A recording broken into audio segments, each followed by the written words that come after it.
July 10 ഇന്ന് Arthur ash.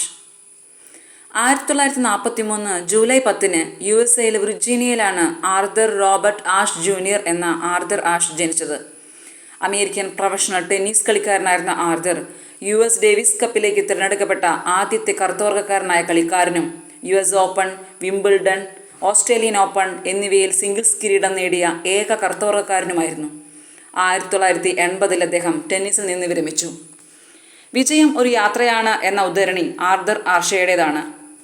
കഴിഞ്ഞ നൂറ്റാണ്ടിൽ ലോകത്തെ പ്രചോദിപ്പിച്ച കായിക താരങ്ങളിൽ പ്രമുഖ സ്ഥാനമാണ് ആർതർ ആഷയ്ക്കുള്ളത്.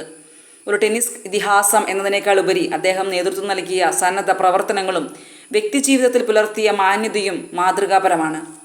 ലോകോത്തര വിജയങ്ങൾ ആസ്വദിച്ച ആഷെ ദുരിതങ്ങളുടെ വേദനകളും അനുഭവിച്ചിട്ടുണ്ട്. എന്നാൽ ഏത് സാഹചര്യത്തോടും പോസിറ്റീവായി നോക്കിക്കാണാൻ അദ്ദേഹത്തിന് കഴിയുമായിരുന്നു. 1980 ഒരു ഹൃദയ ശസ്ത്രക്രിയക്കിടെ രക്തം സ്വീകരിച്ചതിലൂടെ അദ്ദേഹം HIV ബാധിതനായി.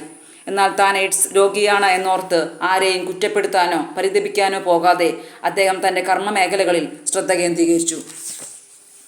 എനിക്ക് ധാരാളം നന്മകൾ ഉണ്ടായപ്പോൾ ഞാൻ ഒരിക്കലും ദൈവത്തോട് ചോദിച്ചിട്ടില്ല എന്തിനാണ് ഇതൊക്കെ നൽകിയെന്ന്. അതുപോലെ തന്നെ ദുരന്തങ്ങൾ ഉണ്ടാവുമ്പോഴും ഞാൻ ദൈവത്തോട് ചോദിക്കുന്നില്ല എനിക്ക് എന്തിനിത് നൽകിയെന്ന്. ആർതറിൻ്റെ വാക്കുകളാണിവ.